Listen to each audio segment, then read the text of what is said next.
చెప్తారు. టక్మని ఆన్సర్ చెప్పొద్దు, చెయ్యొద్దండి. టక్మని ఆన్సర్ చెప్పొద్దు, చెయ్యొద్దండి. నేను అడుగుతాను, ఎవరు చెప్పాలో ఆన్సరు నేను అడుగుతాను. అపోస్తలుడైన పౌలు ఎన్ని పత్రికలు రాశాడు?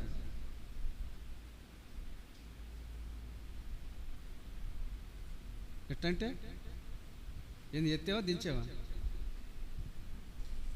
చెప్పు. 14 పత్రికలు. రైట్ ఆన్సర్ ఇచ్చాను. పేపర్ దీంట్లో పెన్ను మొత్తం కాదు.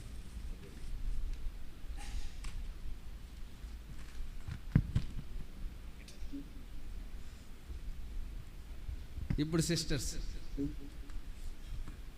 ఫిలిప్పీ సంఘానికి మూల స్తంభాలు లాంటి విశ్వాసులు ఎవరు? ముగ్గురున్నారు ప్రాముఖ్యంగా. ఫిలిప్పీ సంఘానికి మూల స్తంభాలు లాంటి విశ్వాసులు ఎవరు? ముగ్గురున్నారు, కనీసం 2 పేర్లు చెప్పండి.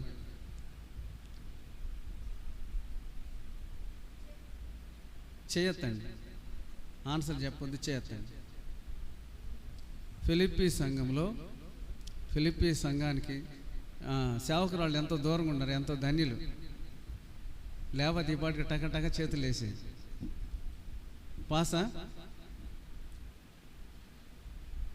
పాసేనా ఫెయిలా? చెప్పండి బ్రదర్స్.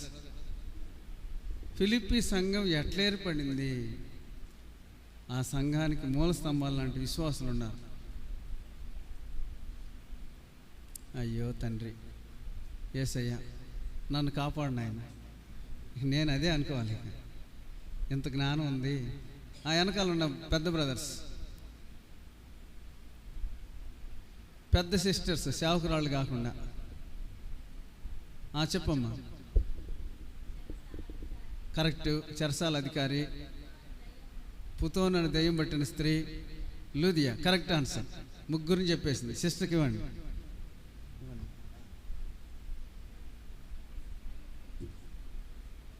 తీసుకో.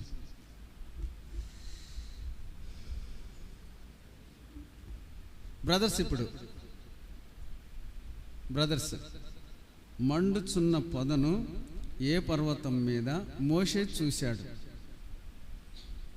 ఒక పర్వతం మీద మండుచున్న పొదని మోషే చూశాడు. అయ్యా సరిగా ఎత్తేవా?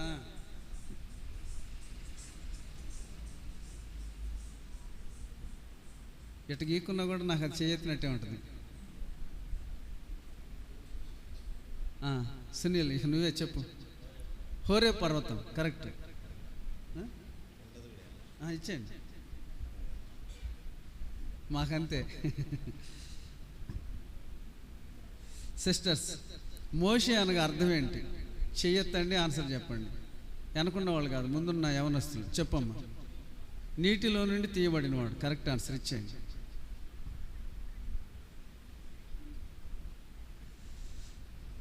బ్రదర్స్, ఏంటి బ్రదర్స్ ఒక్కళ్ళే చెప్తున్నారు?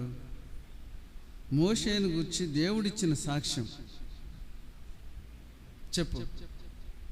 చేయొత్తావు కదా, చెప్పు. ఇల్లంతటిలో నమ్మకస్తును.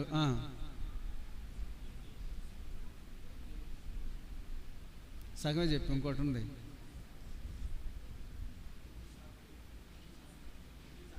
మిక్కిలి సాత్వికుడు. ఇచ్చేయండి. ఈ ఆన్సర్ సరిగా లేదు, అప్పుడు రీపులు తీసి ఇవ్వాల. సిస్టర్స్, మోషే యొద్దకు మంచి సమాచారం తీసుకొచ్చిన 2 వ్యక్తులు ఎవరు? వీళ్ళలో చిన్నోళ్ళని అడుగుతా. ప్రిస్కిలా చెప్పు. యెహోషువ, కాలేబ్. కరెక్ట్. బ్రదర్స్, సౌలు రాజు ఏ గుహలో దావీదు చేతికి చిక్కాడు? అయినా దావీదు చంపలేదు. ఏ గుహ? ఏ గుహలో చిక్కాడు? పాసా? అటు ఇటు అడగొద్దు దయచేసి. చిన్న చెప్పు. Wrong answer. పాస్.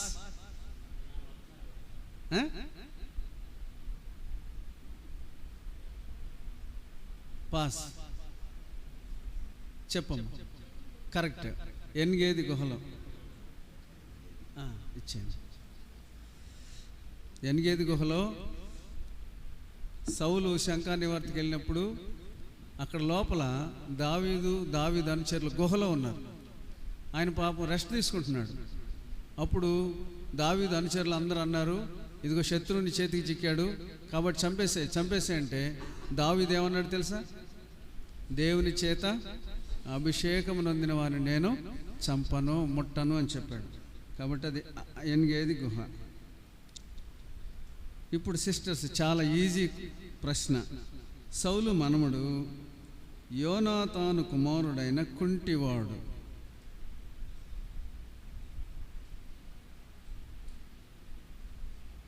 మేరీ చెప్పమ్మా. నాకు అసలు వినపడలే. మెఫీబోషెత్ కరెక్ట్, ఇచ్చేయండి.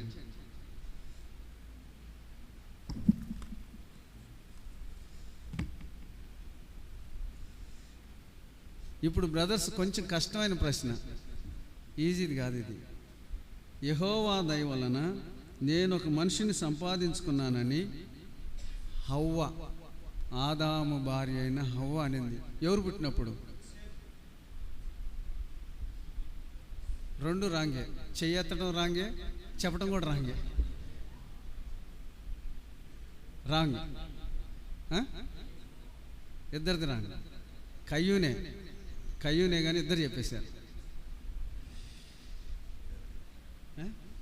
ఇది ఎవరికి లేదు, అన్నకే.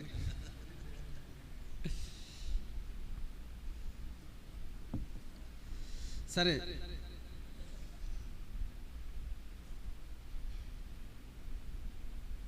సిస్టర్స్, ఎవరికి జన్మిచ్చినప్పుడు నా పెనిమిటి నన్ను హత్తుకొని ఉండును అని లేయా అన్నది? ఎవరు జన్మించినప్పుడు? చెప్పమ్మా. అమ్మా అర్థం కాల. లేయా అన్నది యాకోబు భార్య.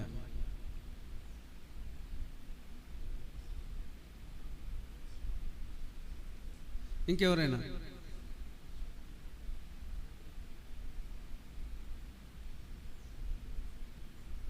పాస్. నా పెనిమిటి నన్ను హత్తుకొను అని లేయా అనింది.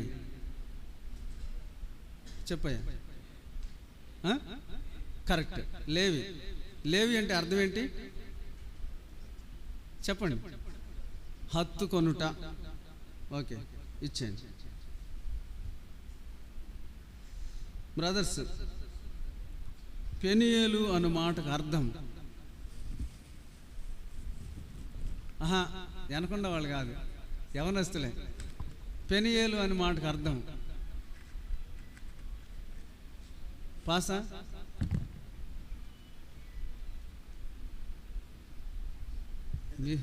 మీరు చెప్పకూడదు, బోధకులు మీరు చెబితే ఎట్లా? పాస్ చెప్పమ్మా. దేవుని సగం కరెక్టే కానీ సగం తప్పు, టోటల్గా తప్పే.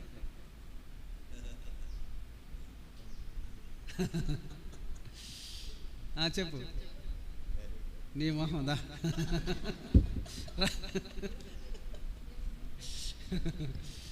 దేవుని ముఖం.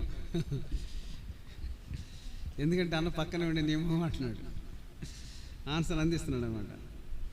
యాకోబు తన కుమారులను దీవించుచు వీరి యొద్ద శ్రేష్టమైన ఆహారం ఉందని ఒక వ్యక్తి గురించి చెప్పాడు. యోసేపు గురించి ఏం చెప్పాడు? ఫలించు ద్రాక్షావల్లి అని చెప్పాడు. బెన్యామీను గురించి తోడేలు, గర్జించి తోడేలు అని చెప్పాడు కదా. అట్లానే ఒక వ్యక్తి గురించి చెప్పాడు. ఆ వ్యక్తి దగ్గర ఆహారం ఉంటుందంట. ఆ వ్యక్తి పేరేంటి?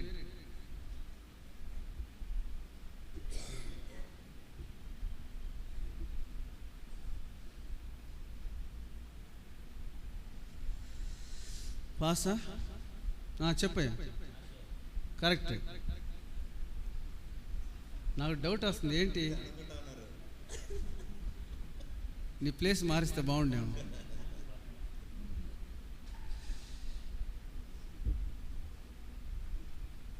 సరే, ఇప్పుడు బ్రదర్స్, లెమ్ము నీవేళ ఇక్కడ నీ ముఖము నేల మోపి ఉందువు అని ఎవరితో దేవుడు అన్నాడు?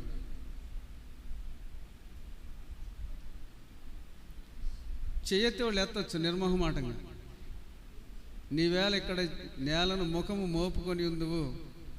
చెయ్యొత్తండి, తెలిస్తే చేయొత్తండి, లేదంటే పాస్ అయిపోతుంది. మన సిస్టర్స్ రెడీగా ఉన్నారు. ఆహా, చెయ్యెత్తితే నేను అడిగిన దాకా అంతే ఉంచాలి, మధ్యలో దించకూడదు. చెప్పు. ఖచ్చితంగా తప్పులో కాలేశాడు.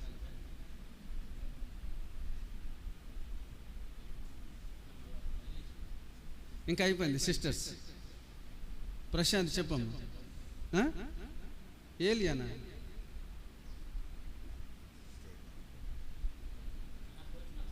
ఆగు, చెప్పమ్మా. ఏంది? యేసు ప్రభువా నీవే. చెప్పమ్మా. కరెక్ట్. యెహోషువ.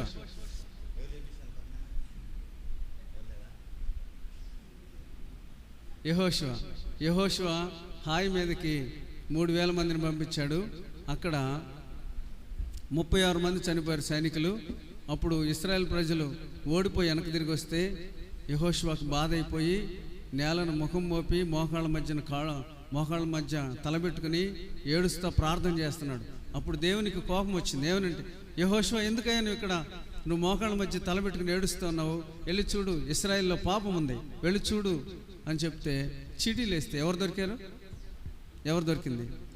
ఆకాన్ దొరికాడు. ఆ సందర్భంలో అన్నమాట ఇది. ఇప్పుడు సిస్టర్స్, ఏ రాజు కాలంలో ఏలియా వర్షం పడదు, మంచు అయినా వర్షమైనా పడదని ఏ రాజు దగ్గరికి వెళ్ళి ప్రవచించాడు? చెయ్యొత్తండి, జై కొట్టండి. చెప్పమ్మా. ఆహాబ్. కరెక్ట్. ఆహాబ్ రాజు దగ్గరికి వెళ్ళి ఈ సంవత్సరాల్లో వర్షమైనా మంచు అయినా పడదని ధైర్యంగా ఏలియా ఆహాబు రాజు దగ్గర ప్రవచించాడు. తర్వాత బ్రదర్స్, ఈజీ ప్రశ్న ఇది. ఎలీషా ఎవరి కుమారుని బ్రతికించాడు? ఇంకెవరైనా ఉన్నారా? చెప్పయ్యా. అట్లుంది. శూన్యమిరాలు విధవరాలా? కరెక్ట్ ఆన్సర్ రా. విధవరాలు తప్పు, శూన్యమిరాలు వెంటనే చెప్పావు. కరెక్టే. శూన్యమిరాలు కుమారుడు చనిపోతే ఎలీషా బ్రతికించాడు. ఏలి ఎవరి కుమారుని బ్రతికించాడు? ఏలియా విధవరాలి కుమారుణ్ణి బ్రతికించాడు. దానికి ఆన్సర్ పెన్ను లేదు, చెప్తున్నా. యేసు ప్రభు ఏ పాపను బ్రతికించాడు? ఎవరి కుమార్తెను బ్రతికించాడు? యాయేరు కుమార్తెను బ్రతికించాడు. సరే, ఇప్పుడు సిస్టర్స్, మీదే ఇది. రోమా పత్రిక అపోస్తలుడైన పౌలు ఎవరి చేత రోమా పట్టణానికి పత్రిక పంపించాడు? కొరింథీ సంఘంలో ఉన్నాడు. కొరింథీ పట్టణంలో ఉండి రోమా పత్రిక రాసి అక్కడి నుంచి ఒక స్త్రీ వస్తే ఆ స్త్రీకి ఇచ్చి పంపించాడు. ఆ స్త్రీ పేరు చాలా ఫేమస్. వెనకున్న వాళ్ళు కాదు, ముందున్న వాళ్ళు.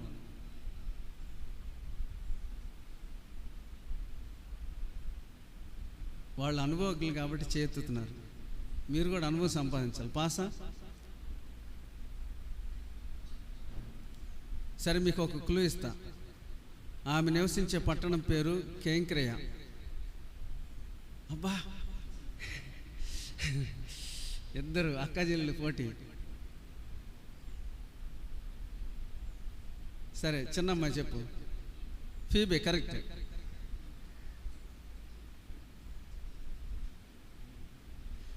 బ్రదర్స్, ఎలీషా నీటిలో ఉప్పేసి ఒక పట్టణంలో ఉన్న నీటిని బాగు చేశాడు. ఏ పట్టణంలో నీటిని? ఎలీషా కొత్త కుండలో ఉప్పు తీసుకుని వచ్చి ఆ పట్టణంలో ఉన్న నీరు వల్ల ఆ భూమి నిస్సారమైపోతూ ఉంది. ఆ నీరు వల్ల పొలం అంతా కూడా పాడైపోతూ ఉంది, నిస్సారంగా మారిపోతుంది. ఆ ఊరు ప్రజలే చెప్పారు. అప్పుడు ఎలీషా కొత్త కుండలో ఉప్పేసి ఆ నీటిని బాగు చేశాడు. ఆ పట్టణం పేరేంటి?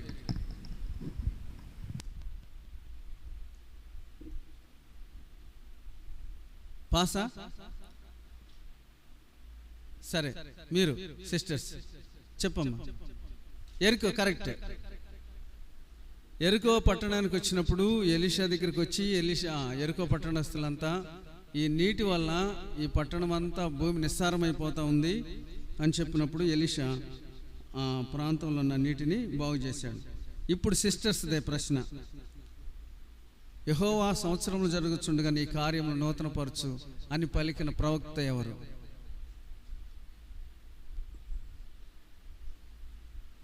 ముందున్న సిస్టర్స్, వెనకున్న వాళ్ళు కాదు. ప్రతి సంవత్సరం డిసెంబర్ 31 చదువుతూనే ఉంటారు ఈ వాక్యాన్ని. యెహోవా సంవత్సరములు జరుగుతుండగా నీ కార్యములను నూతనపరచు, అవి జరుగుతుండగా మాకు తెలియజేయము. ఏ ప్రవక్త? అంటే వాళ్ళిద్దరు ఎత్తినారు ఇందాక నుంచి, వాళ్ళకి వచ్చినాయి కాబట్టి అడుగుతున్నారు. రాచర్ల వాళ్ళు ఎవరన్నా ట్రై చేయండి.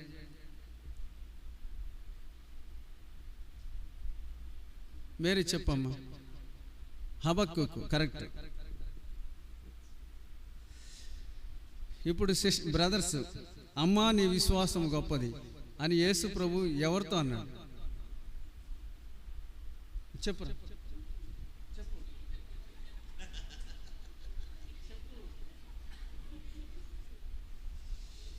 చెప్పు, ఎవరితో చెప్పు.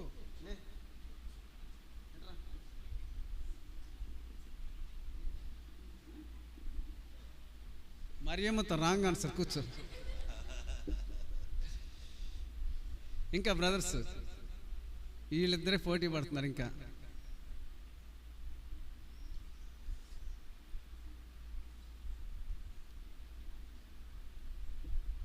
చెప్పయ్యా.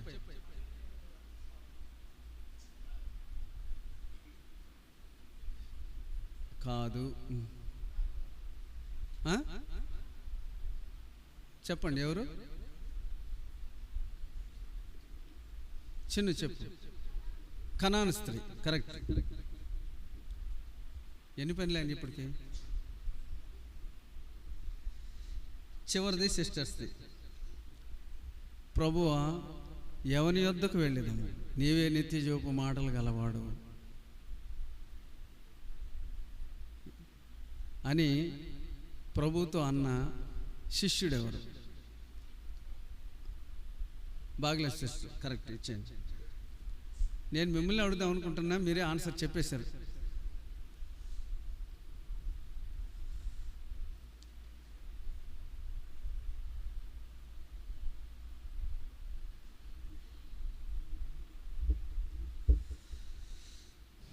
సరే, ప్రాముఖ్యమైన ఈ అంశం అంతా అయిపోయింది, క్విజ్ అయిపోయింది. ప్రాముఖ్యమైన ఒక ప్రకటన వినండి. మధ్యాహ్నం చేయలేకపోయాను, మర్చిపోయాను. మంగళవారం యెరూషలేములో దైవ సేవకులు ప్రసన్న గారు, ఆయన ట్రాన్స్ఫర్ అయ్యి మంగళగిరి వెళుతున్నారు. కాబట్టి సంఘమంతటికి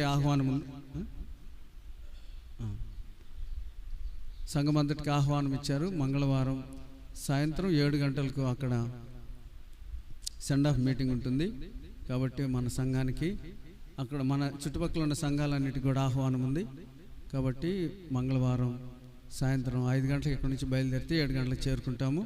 కాబట్టి రాగలిగిన వాళ్ళు మీరు రావచ్చు, మేము వెళ్తాము. ఇక్కడున్న దైవ సేవకులు, రాచర్ల దైవ సేవకులు, అక్కడున్న సంఘముల వాళ్ళు, ఇక్కడున్న వాళ్ళు వస్తే మనం అందరము వెళతాం. ప్రార్థన చేసుకుందాం. మీరు కూడా ప్రార్థించండి. ప్రతి నెల మొదటి ఆదివారం ఎలాగనే ప్రేమ విందు, ఆ రీతిగానే యూత్ మీటింగు, ఇవన్నీ కూడా మనం కలిగి ఉందాము. ఆ రీతిగా సంఘము, యవనస్తులు అందరూ కూడా బలపడాలని, చుట్టుపక్కల ఉన్న కార్నమిట్ట, కండ్రిగా, రాచర్ల, తాగేలి మనం అందరం కలిసి ఐక్యంగా దేవుని పరిచర్యలో బలంగా సాగాలని మేము ఆశపడుతున్నాము. కనుక ప్రతి నెల మొదటి వారంలో ఇలాగనే జరుగుతుంది. మీరు కూడా దీని కొరకు ప్రార్థించండి, పాలు పొందండి. ప్రార్థన చేసుకుందాం.